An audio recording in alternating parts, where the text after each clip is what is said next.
अध्याय 1 घर पर सन्यासी बनना -1 संभावित दृष्टिकोण। जब हम सन्यास के बारे में सोचते हैं तो हम किसी ऐसे व्यक्ति के बारे में सोचते हैं जो किसी पेड़ के नीचे मुंडा सिर और भगवा वस्त्र पहने संसार का त्याग कर ध्यान कर रहा है। लेकिन ये विचार अर्थ पर आधारित नहीं है।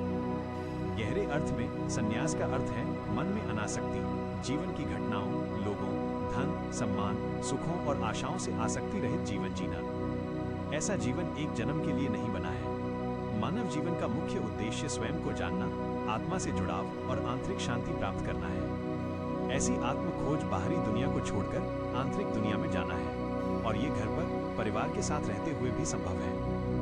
घर -1 आश्रम की तरह। अगर हम अपने घर को घर की तरह नहीं बल्कि आश्रम की तरह सोचना सीखें तो घर में एक नियमित अनुशासित ध्यान जैसा वातावरण बनेगा। घर के अंदर रहते हुए भी हम प्रतिदिन जप, ध्यान और आत्मचिंतन कर सकते हैं। यदि हम घर के दुख, सुख, क्रोध, कुंठा, आशा, निराशा के बीच अपने मन को शांत और अनासक्त रख सकें तो हम सन्यासी के मार्ग पर चल पड़ते हैं। मन की अनासक्ति सच्चा सन्यासी। भगवद गीता 6.1 अनुसृतात् कर्मफलम कार्यम करोति यह महादुषितः सा सन्यासी च योगी च न निराग्निर न चक्री।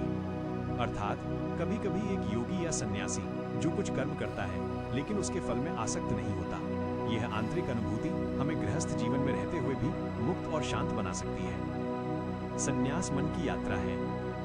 जो लोग नव प्रवर्तन के लिए सन्यास आश्रम जाते हैं वे एक महान पथ पर अग्रसर होते हैं। लेकिन ये यात्रा सभी के लिए नहीं है। इसलिए जो लोग मन की शांति, ध्यान, साधना और वैराग्य का जीवन चाहते हैं वे घर पर रहते हुए भी इस आदर्श का पालन कर सकते हैं। दैनिक आचरण द्वारा सन्यास। सुबह 1 घंटा ध्यान पाठ का नियम बनाएं। शुद्ध सात्विक आहार और विचार रखें। व्यापार, गृह कार्य जैसे दैनिक कार्य शांत मन से और बिना किसी अपेक्षा के करें। धैर्य और क्षमा का अभ्यास करें। शाम को आंतरिक चिंतन के साथ एकांत में रहें। निष्कर्ष, सन्यास कोई वस्त्र नहीं बल्कि एक आंतरिक अवस्था है। घर पर रहकर पिता, पुत्र, पति, संतान, जिम्मेदार भाई बनकर पवित्र जीवन जीकर ऐसा व्यक्ति एक अदृश्य महायोगी होता है। इसलिए घर छोड़ने से